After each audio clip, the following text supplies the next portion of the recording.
아마 안전에 관한 교육은 전국에서 좀 제일 처음 시작을 했고 또 제일 특화된 프로그램들을 많이 가지고 있습니다. 그것은 세월호 위기 이후에도 많이 보강이 되었습니다. 특히 그동안에 해오던 수련 활동을 안전 체험으로 다 바꿨어요.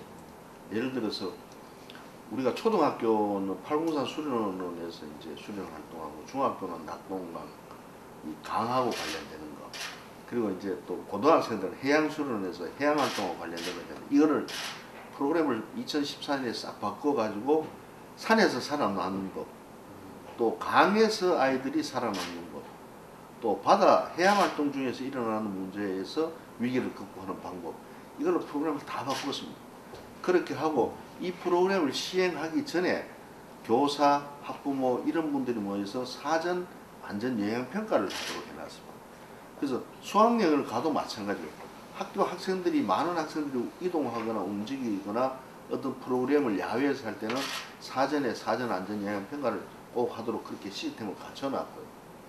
두 번째는 그러면은 그런 수련 활동을 통해서 체험을 하는 것을 컨텐츠를 어떻게 꾸몄느냐. 이게 사실은 2015년까지는 그 컨텐츠가 좀 부족했습니다. 그때 마침 교육부에서 안전체험관을 짓는 프로젝트가 있었어요. 그래서 공모해서 그걸 우리가 한 200을 땄습니다. 전국에서.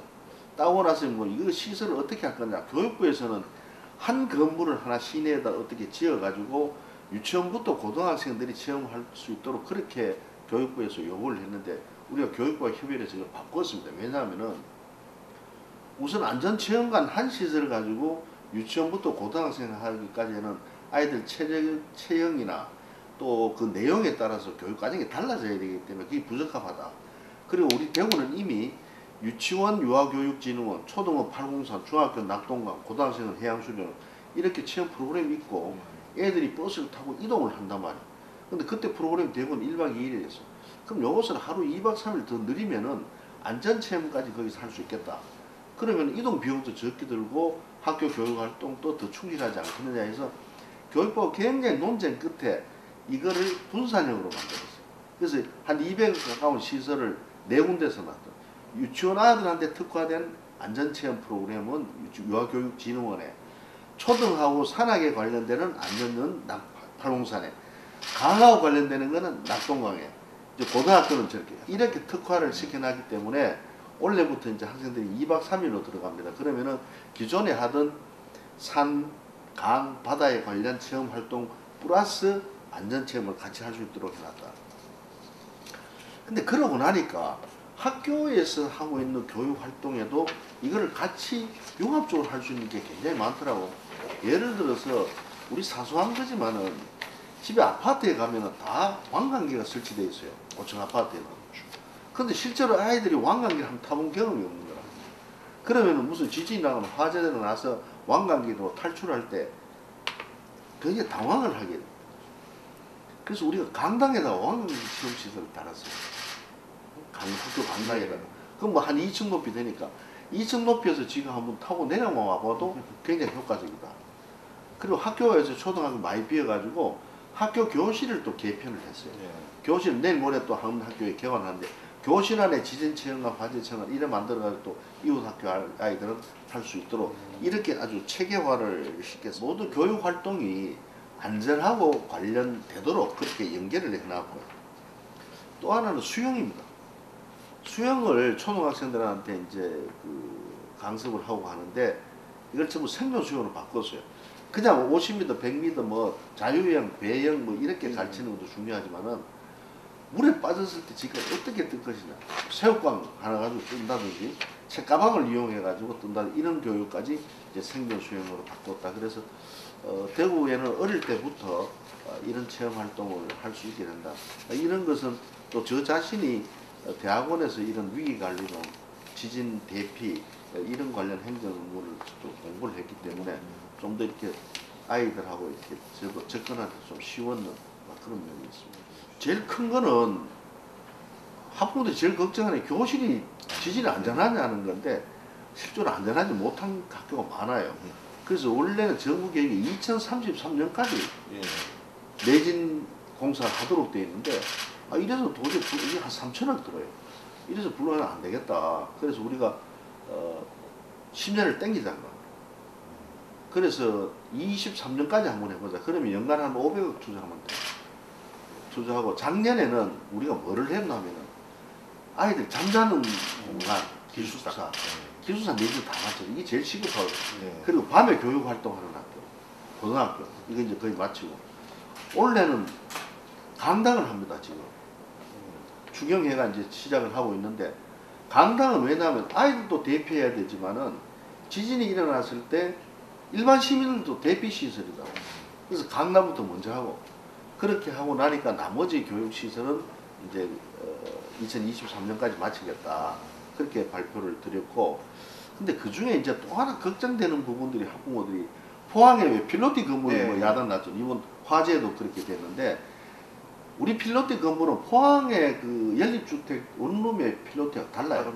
우리는 1층에서 3층 건물이면 3층까지 연결이 기둥이 다 되고 있고 그래도 학부모들이 불안해 하실 것 같아서 1층에 사방에 트여있던 필로티를 한 2개면 정도는 막겠다. 내력벽을 쌓아가지고 그렇게 되면은 훨씬 그 안전하고 심리적으로도 덜 불안하지 않겠나 그렇게 생각합니다. 그래서 우리 학생들에게 이걸 갖춰 놓으면은 아이들이 그리고 또 하나는 유치원 애들 어디 데리고 다니면서 훈련시키기 어렵지 않죠. 그래서 버스를 한 대 우리 구입을 해서 안전 빵빵해가 그 한 5억 5천 좀 들었는데 이 버스 안에 화재 대피하고 그 지진 대피 체험을 할 수 있습니다. 요거는 이제 우리 요원들이 학교를 유치원을 찾아다니면서 실습할 수 있어서 요거 이제 우선 끝난 거 급한 거 끝나면은 유치원은 대부분 찾아가는 교육을 해야 안 되겠나. 그래서 소방본부도 버스가 있는데 그것도 협력하고 해서 사각지대가 안 생기도록 그렇게 하고 저 팔공산에 있는 시민안전 테마파크 거기도 우리가 예산을 지원을 했습니다. 좀 더 보강해서 우리 학생들이 좀 많이 체험할 수 있도록 하죠. 저거는 2015년부터 우리가요. 우리 선생님들이 우선 안전체험시설 같은 데는 아이들 교육 안전부장이 있거든요. 이분들을 해야 되겠다 해서 우리 지역에서도 훈련을 뭐 심폐소생술 같은 거 시켰습니다만은 그런 시설을 선생님들이 또 다룰 줄 알아야 되니까 전국에서 제일 시설 잘 되는 데가 어디 갔냐면 태안반도의 한서대학교에서 그 바닷가에다가 이 지진부터 시작해서 뭐 해양 각가지 체험시설 다 갖다 놨어요. 거기에 벌써 우리 교사들을 2차례에 걸쳐 가지고 다 그런 훈련을 했고 또 지금도 계속 해 나가고 있습니다. 그래서 아마 전국에서 우리 선생님들만큼 안전에 관련 체험 연수는 제일 많이 받았지 않겠나. 그리고 전 교사를 상대로 이제 그 심폐소생술 교육을 다 했거든요. 그리고 또 아이들 수영 같은 강습할 때도 우리 인솔교사가 수영장 풀 사이드에서 안전지도를 합니다. 다른 시도는 그렇지 않는데 그래서 학부모들 안전 문제는 학교에 좀 믿어주시고 학교 프로그램을 신뢰를 해주시면은 더욱 안전하도록 큰 걱정 없이 안 하셔도 되지 않겠나. 뭐 안전에 뭐 완벽한 안전은 있을 수는 없습니다만은 그러나 최선을 다하고 있다는 그런 말씀을 드리겠습니다. 저는 이것이요. 안전 두 가지 측면인데 예방이 무엇보다 제일 중요하죠. 그건 무엇보다 중요한데 이 예방이 중요한 것이 왜 좀 소홀히 되냐면 많은 비용이 들기 때문이거든요.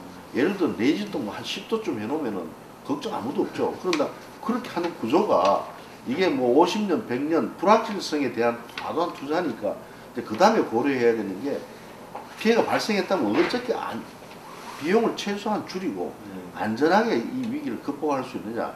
그게 위기관리론이죠.